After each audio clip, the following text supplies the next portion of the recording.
Good morning, everyone, and thank you for joining us.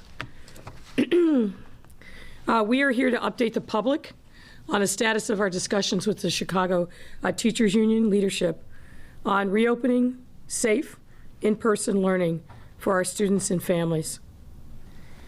I've said this before, but I think it bears repeating that we have no higher purpose than ensuring each and every one of our students have the resources they need to succeed and thrive. After over 80 sessions with the Chicago Teachers Union, I think it is critically important that we not lose sight of a few important points. First is that our schools are safe. We have repeatedly said throughout the pandemic that we would be transparent and guided by the data and the science, and we have been. We've had almost 3 weeks of successfully implementing the COVID-19 mitigation plans designed in partnership with the Chicago Department of Public Health and following the CDC guidance. National expert after national expert, including Dr. Anthony Fauci, has repeatedly said that with the kinds of mitigations CPS has put in place, schools are safe. And we all know that to be true based upon our actual in-person experience. And let me remind you of the over $100 million in mitigations that CPS has invested in our schools to make them safe. They included ventilation, testing, health screening, face coverings, enhanced cleaning, and other in-school safety measures. And as the expression goes, the proof is in the pudding. CPS had 3 weeks of successful implementation of these mitigation plans in our schools. That was until the CTU blew up that success and created chaos that we are now enduring. And also remember, the CPS staff and principals have been in our schools throughout this pandemic, feeding our kids, getting them ready for the return of students, and continuing the hard work every single day. And oh, by the way, there are teachers that are still coming into our classrooms to teach because they know it is safe as well. Now, we do not have a deal to report this morning, but we will remain at the table in an effort to get a deal done. The ball is in the CTU's court. Despite a series of productive exchanges between CPS and the Chicago Teachers Union leadership on Monday and Tuesday that should absolutely have led to a comprehensive agreement yesterday, we are deeply disappointed to announce that we still have not reached a deal.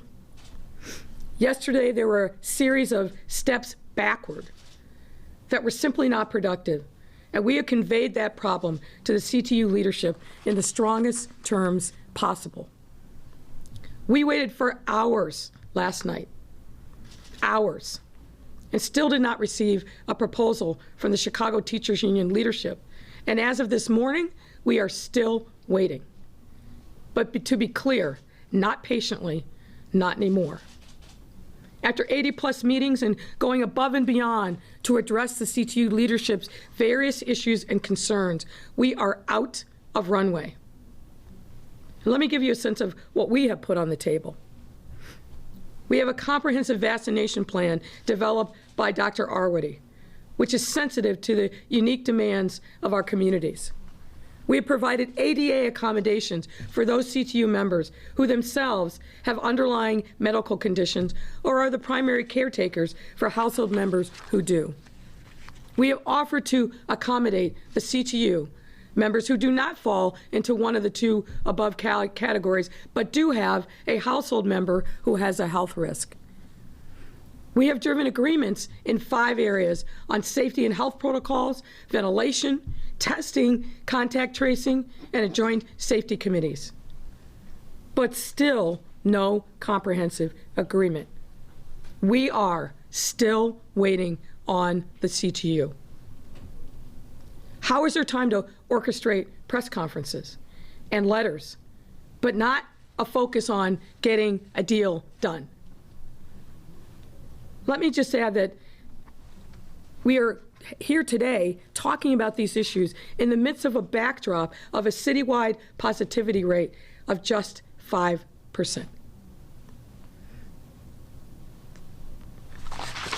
These schools are open and safe, and we are ready to welcome our students back. And frankly, they've been ready for some time.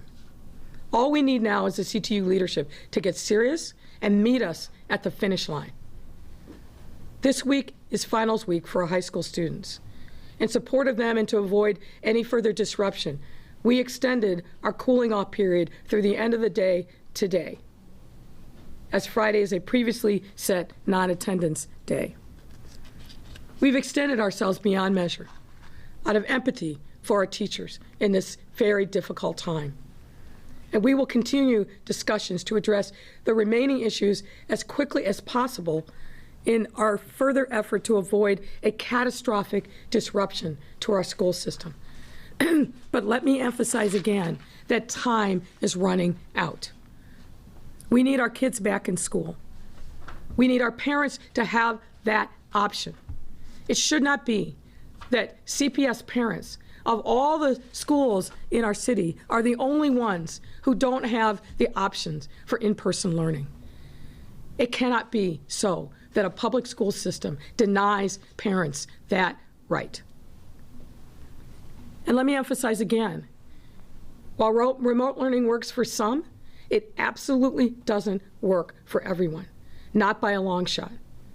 And I'm going to keep repeating these numbers and metrics because they are devastating and should create a sense of urgency in all of us to do the right thing for our kids in this difficult time, black and brown kids who look like me, coming from circumstances like the one that I grew up in, who are struggling and are failing.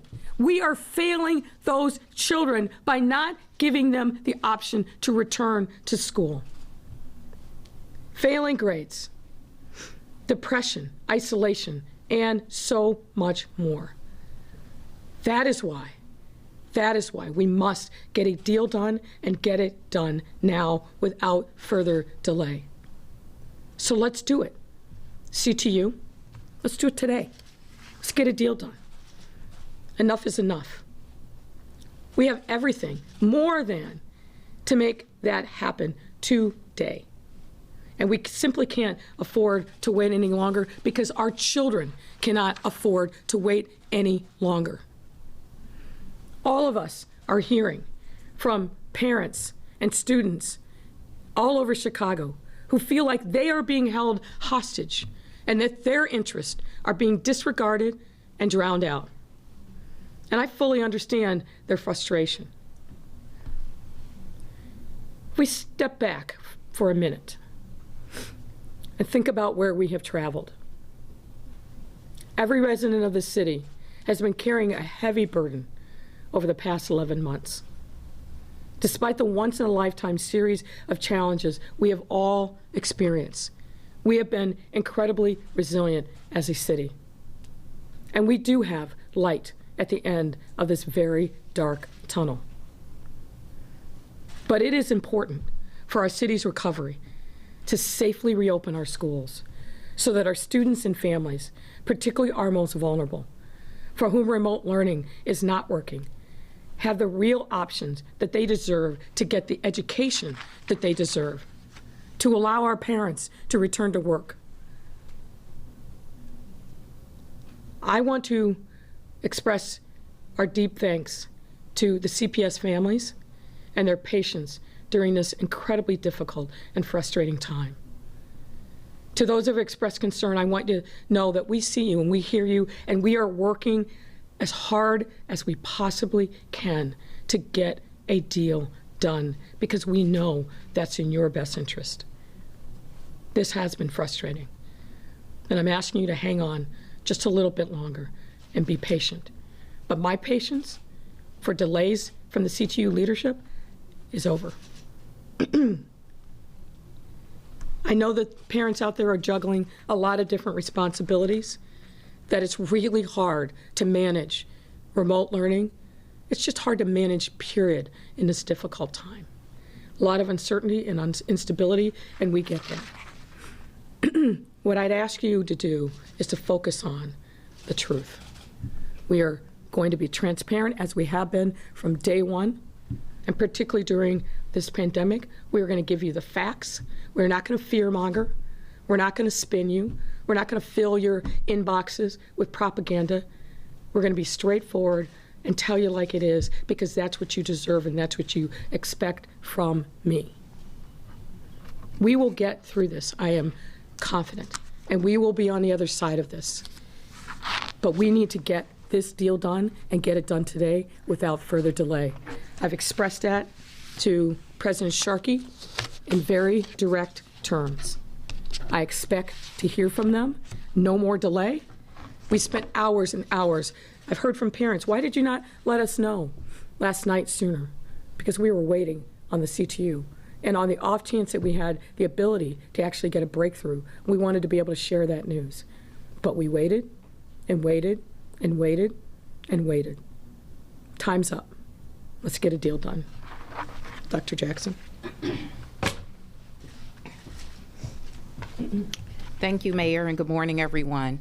Today marks the end of the first semester for Chicago Public School students. For the past 20 weeks, our students have been learning remotely and learning at home.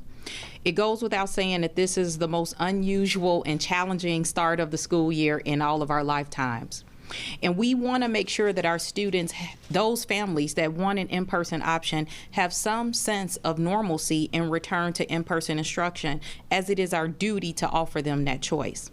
Since the beginning of this pandemic, the district has been responsive to the needs of our students and families. That started with standing up a remote learning program, and I want to thank our teachers for their creativity in doing so. The school system worked to provide devices as well as internet connectivity for families who could not afford it. We've done everything within our power to make sure that our students continue learning throughout this process. But we know, as the mayor said in her comments, remote learning does not work for everybody, nor is the remote learning the plan for education in Chicago Public Schools going forward. At some point, we have to return to in-person learning. Remote learning will never match what happens in a classroom. Our students have done their best. Our parents have been there throughout the process, but the time is now to see our students back in the classroom. I hear from essential workers with young children who can't afford childcare, who have to manage both remote learning while also keeping our city running. I hear from parents of students with special needs or younger children who say they have to stay at the table all day to support their children in order to make sure that they're getting a quality education. And I hear from countless Black and Latinx families whose children are falling behind and who are not thriving nor managing throughout this process.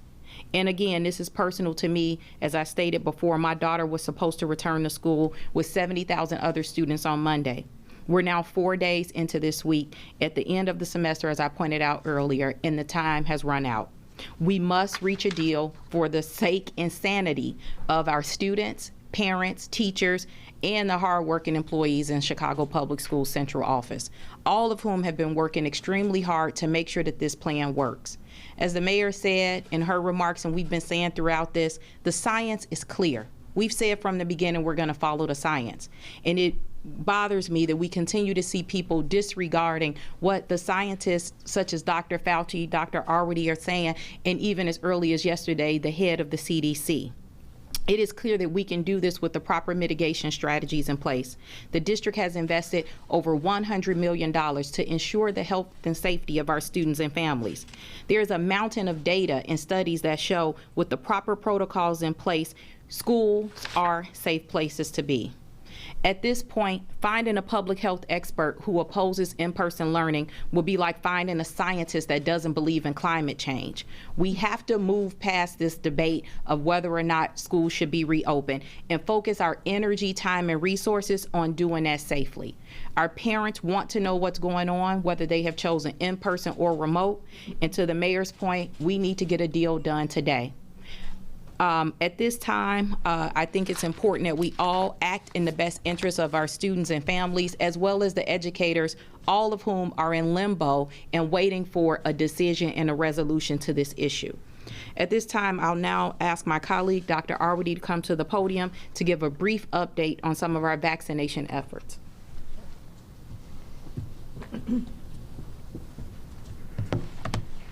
Thank you, Dr. Jackson. So just briefly, we continue to make excellent progress both against COVID and toward vaccination here in Chicago.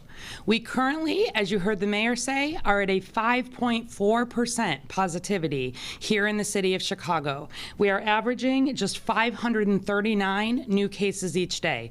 Let's put that in context. At the peak of our second surge, we had a 16% positivity. We had days with more than 3,000 new cases. This is the best shape our city has been in from a COVID perspective since the beginning of October. Secondly, we are making excellent progress on vaccinating people. We are turning the vaccines we receive into vaccinations, and that includes teachers and other frontline essential workers who already are being vaccinated and who there are plans to continue to vaccinate just as quickly as we continue to receive vaccine. So we have, as of today, here in Chicago, administered 256,279 vaccine doses. I'm happy to say we're over the 6% threshold for all Chicagoans, so 1 in 17 Chicagoans has already gotten at least their first dose of vaccine, and 1 in 8 Chicagoans over the age of 65 have gotten that first dose of vaccine. We've worked with Chicago Public Schools, just as we've worked with other large employers across the city to make plans for their frontline essential workers to be vaccinated. There are already more than 3,700 CPS employees who have either been vaccinated or have been offered dedicated vaccination spots. In addition, there are teachers and others who have managed to secure their own vaccinations, whether that's through the ZocDoc app, whether that's through pharmacies, whether that's through an appointment with their own physician. We are dedicated to getting this group vaccinated, but I want to reinforce that vaccination is not required for safe school reopening. What we have seen across this country is that long before vaccines were a possibility, settings that had positivities 1, 2, 3, 4, 5 times higher than what we have here in Chicago successfully opened schools, did not see them being a source of spread, did not see higher rates among staff or students who were in person in these settings, because we know how to be careful about COVID. We know that you can't have a completely normal in-school experience. You have to have masks. You have to have distancing. You have to have pods so that limited number of students are interacting.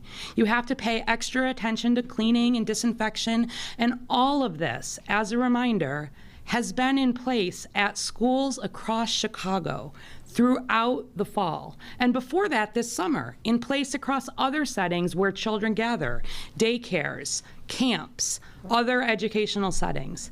And what we have seen is when these strategies are in place, school, other places where children get childcare and gather, is not a more dangerous place to be than being in the community. And in fact, it is often safer. In addition, CPS, we've worked to really put additional safeguards in place. Routine testing, surveillance testing, already started when school reopened for the youngest children and this clustered children. And we did not see unexpectedly high positivity rates there. We're dedicating vaccine. Teachers and others will be vaccinated along with the many other people who need to be vaccinated here in 1B. But please, as a reminder, we've shown over and over again here in Chicago, across the country, and around the world that schools are just not the source of COVID spread like people thought they would be a year ago. The science continues to evolve, but on this point, the answers could not be more clear. I make a lot of difficult decisions in my role in this city, but this decision, being supportive of school reopening based on the science with the appropriate mitigation plans in place, is not a hard decision and has not been a hard decision for months. So we'll continue to share information about the vaccination efforts, but please know, in good faith, we are absolutely ensuring teachers, CPS employees, are already being vaccinated will continue to have dedicated vaccine opportunities. And we will continue to provide vaccine for as long as there are CPS employees who want to be vaccinated. Thank you. All right, Sarah, let's start with you on topic. Okay, and I have a ton of questions, so hopefully you guys don't have anywhere to go for a while. We're not giving you that long. I said today's the day. I wanted to start out with this question that sort of came up this morning at a press conference. We heard from this is a CTU press conference from a parent whose child has not had a teacher at all in front of them because their teacher was locked out. And I understand that not that many teachers have been locked out, but what do you say to that parent? And also, will those teachers be let back in? Why haven't those teachers been back in? And will you make them whole? Because that seems like paramount to an agreement with CTU. That's about 5 questions. Yes, but it's all but in the the same answer is line. simple around Yes. this. The teachers who have been locked out are teachers who, despite every effort and every opportunity, refuse to report to work and refuse to offer an explanation as to why they didn't report to work. I don't know of any organization, company that would allow for that. And so it's unfortunate. My heart goes out to that family and that parent that spoke about that experience. But I also think there's accountability and culpability for the individuals. You have a responsibility to your employer as well as to your children to tell them why you're not coming to work, to avail yourselves of all the opportunities that we have for people that have legitimate reasons not to come to work. But, I'm not going to allow, political stunt or standoff to direct what we're doing here. The goal is to get children back in school. There is a lot of disruption going on, and I hope we give a lot of attention to all of the families whose lives are being disrupted by this plan. There are To not thousands. have a teacher in front of a student. I mean, they're not saying that they had a sub. They are not. They have SICAs teaching this special education class. I mean, that's against the law. I mean, these kids have IEPs that have to be followed. We have substitutes in front. If there is a situation where there isn't a substitute, that's something that should be reported to the network chief that we will handle individually. But you asked about on hold, the teachers that have been locked out. We put in a plan to backfill. I can't tell you if a substitute failed to show up one day or a couple of days, but if they did, that should be reported and it will be addressed. Okay, my next question is if you guys can explain a little bit better about the new accommodation policy and how that aligns with vaccines. There is something about 20% of people with who live in households can stay at home. It's sort of confusing to what you guys are offering, so I just want you guys to explain it a little bit. It's actually not confusing whatsoever. For those individuals who are CTU members that themselves have underlying medical conditions or are the primary caretakers for someone who does, they've been accommodated. Thousands of individuals have been accommodated.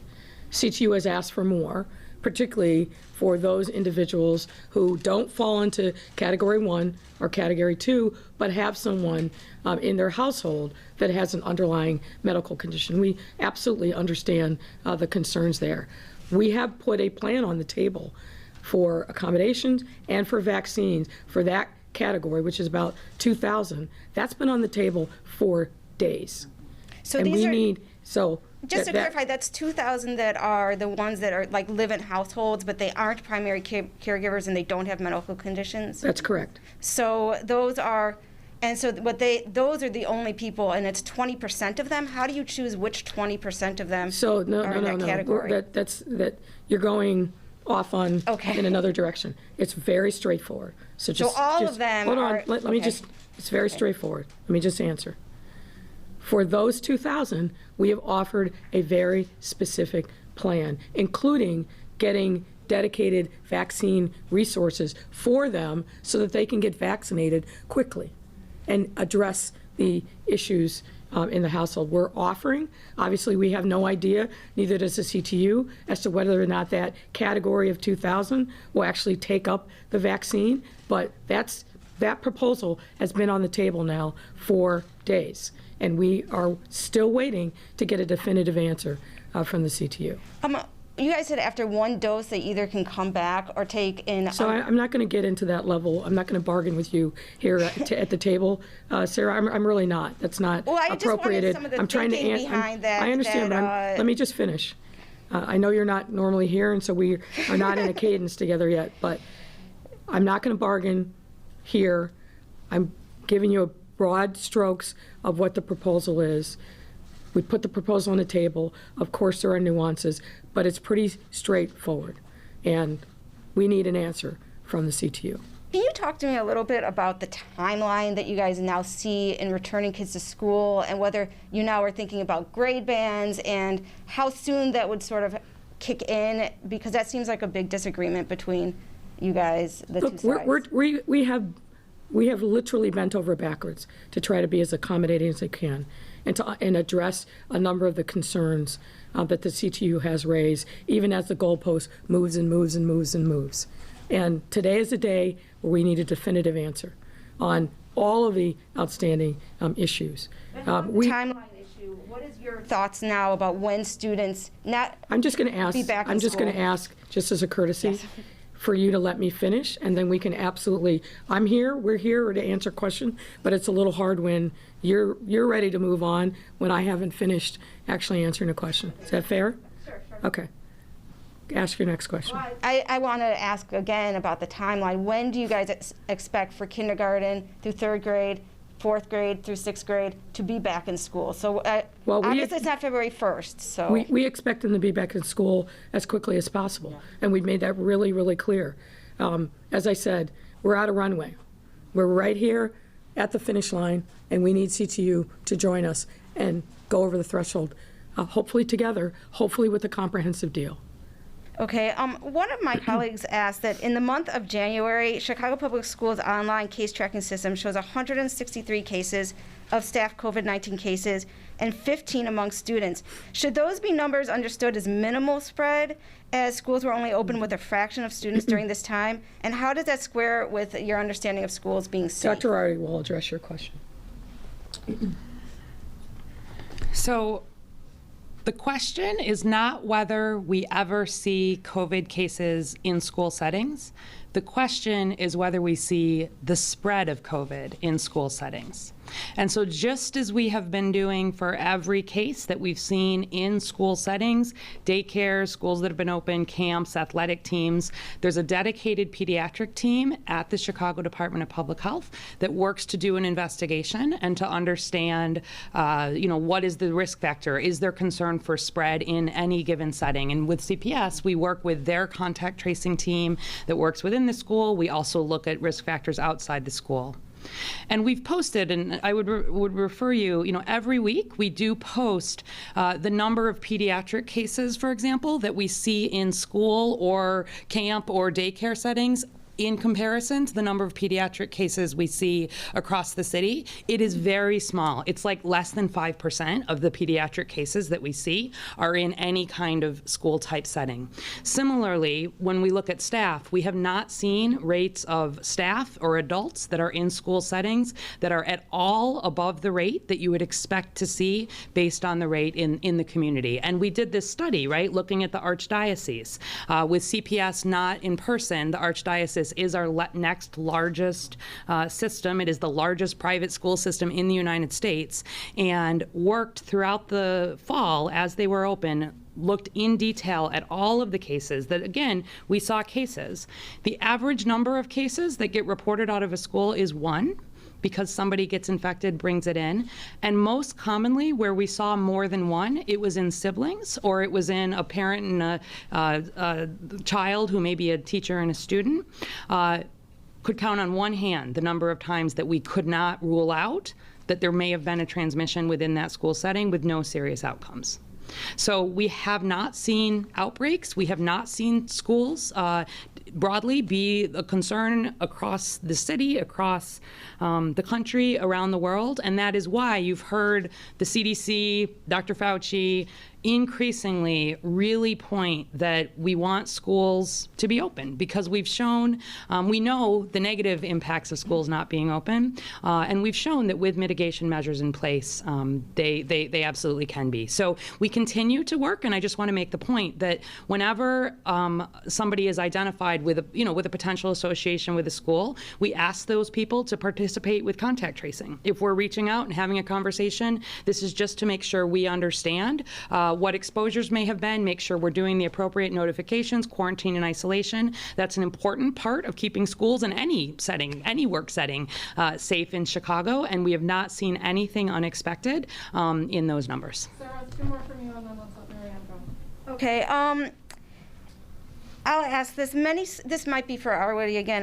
Many schools in Europe, in Britain, Portugal, Denmark, and Austria have reopened schools and now Definitely for Dr. Arwady. and now are reclosing them because of the variant. They say that the variant is really going to take hold in March. And I think this also kind of goes to the public health metrics that the union has been pushing for.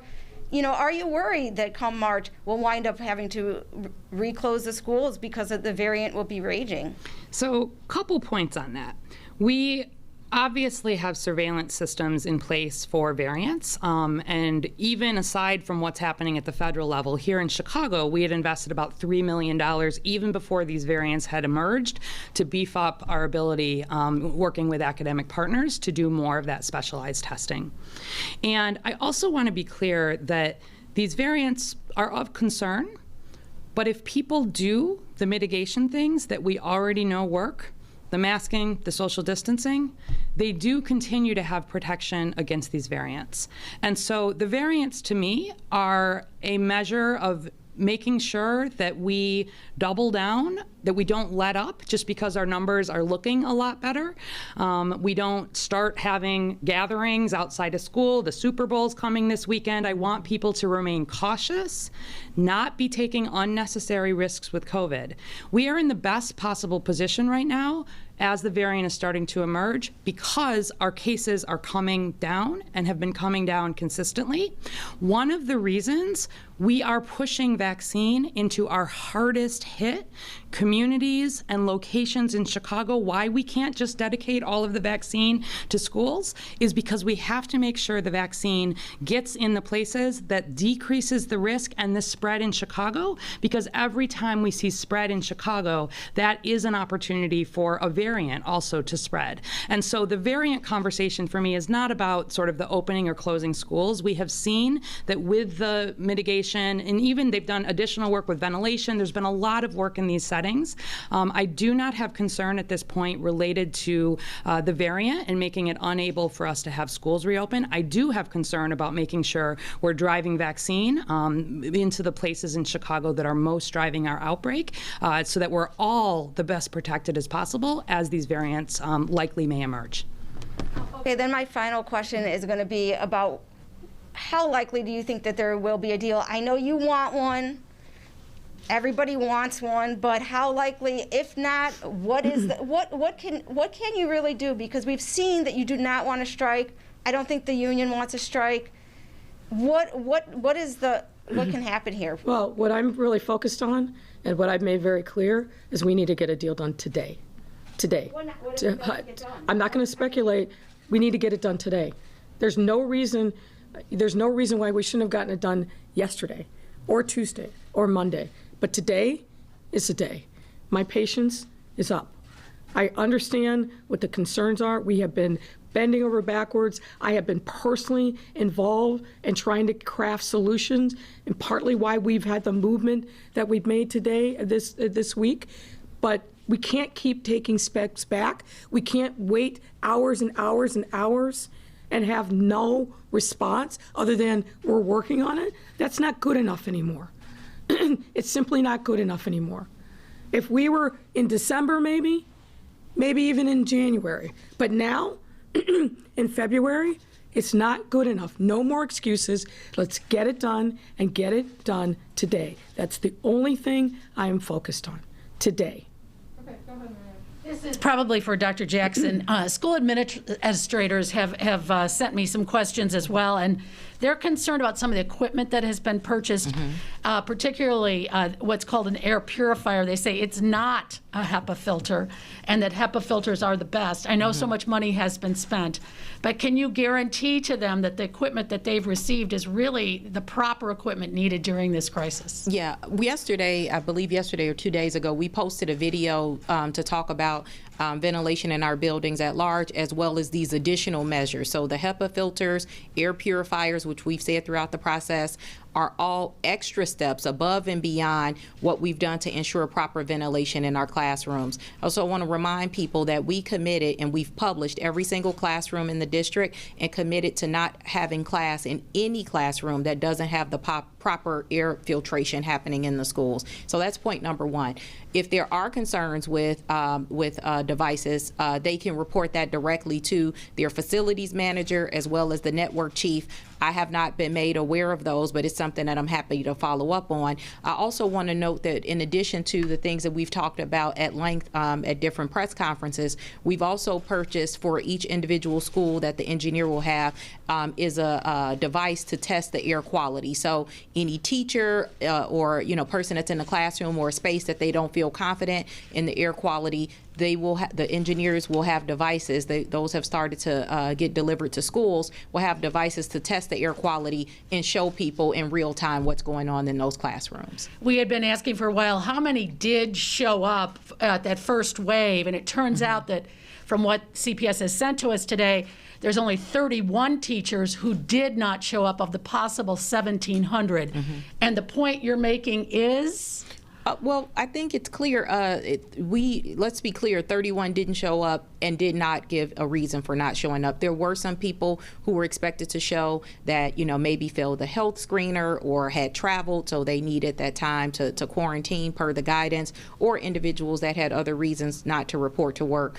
But again, I think I've already answered the question about that. This is an organization. We do have rules, and employees are expected to do what's expected of them from their employer. We have a contract, and we're asking people to honor that and avail themselves of the policies that we have in place to, if they're not going to come to work, they should take advantage of that. Some of this is the minutia of the contract, but another administrator asking me, what is CPS doing for staff members that contract COVID while working in schools now that the CARES Act has expired and has not been renewed? Will they have to use their benefit days? Will they have to go on short-term disability? No, we'll continue to pay people if they have to, work from home because of quarantine or contracting COVID. That's always been our policy, and we've had no discussions about changing that. Mayor, from Amy Jacobson, she is asking, so I know that you've said several times here today about today's the day, but if there is no deal by tomorrow, will you pursue what the city of San Francisco is doing and sue the school district? If not, when will real consequences? So, apples and oranges. In San Francisco, the mayor has no authority over the school district. So I have no intention of suing Dr. Jackson and her colleagues. Is this at all a political test of wills between you and Stacey Davis Gates? I don't see it that way. This is about our kids. This is about our kids. It's about our kids. For me, that's the only thing that matters. And if we focus on our kids and what is in the best interest of them, everything else in the school ecosystem, from the building principals to the cafeteria workers, from the engineers to the janitors, to the support staff, the IT people, all of the people that make up the school ecosystem are there for one reason, and that is to make sure that our children get the best quality education possible so that they will be launched in life with the tools that they need to be successful. For me, that's the only thing that matters. Why do you think the percentage of black and brown students is much less than the percentage of white students returning to the classroom? Look, I think there's a lot of reasons for that. And part of the percentages, there's a substantial percentage, and Dr. Jackson or Chief McDade can address this better than me, that just didn't respond. We know there are challenges with our school system. We have a significant number of low-income, single-parent families that are struggling hard every day, pre-pandemic, even more so now. And so we are trying to reach out to them and have the schools be a lifeline for them. Just like we've seen in the early days of the vaccine, a lot of hesitancy, a lot of people waiting and seeing. I'm sure that's some of what's informing these numbers. But we had 3 weeks of success, and we started to see more people come. And I'm confident that when we get past this moment and we reopen again and we see people see the success, more will come. Can I just throw in a question Sarah, here? it's still Mary Ann's turn. Just really quick, because it's about this, because I think that the school district. You're violating the rules here. It's your first time. So I didn't hear your question. I didn't hear your question. I think the school district rules is that nobody can opt in who didn't opt in December until April. And I'm wondering, you guys keep saying, well, we think more people will come. Are you guys going to change that? Are you guys changing that rule? Because I've heard this at several press conferences, and it's just sort of doesn't really make sense that more people can come, but you guys are saying you can't come till April if you didn't opt in December. Right? Isn't that what the rule is? I'm just waiting for you to finish. That's what I'm asking. Okay. You want to That's address what that? the rule is. So We gotta open schools first before we discuss anything else, so I Right. think we can move on from that question. Okay, let's do two more from Mary Ann. Okay, one I'm just wondering, why the line in the sand now? You know, at 10 o'clock in the morning, of course, you did discuss why, about last night being so frustrated and so many parents, who are scrambling to figure out today. But realistically, there is no school tomorrow anyway. Might we all be back in this spot Sunday night? there shouldn't. No, I'm not going to be. If you're here, you're by yourself. I'm not going to be. Time's out. Runway done. And We need a deal today. today could be until midnight tonight, though, realistically. I mean, it could be a long day, are you saying? It could be a long day, but it shouldn't be. There's no reason why it should be. We have a finite number of open issues. We need a deal. We need them to actually respond to us, not move the goalpost again, not add on a bunch of extraneous issues like defunding the police, right? Those aren't relevant Did to that this come issue. up? They've been on a table. Look at their website. They're on there as part of their demand is defunding the police. Absolutely, it's there.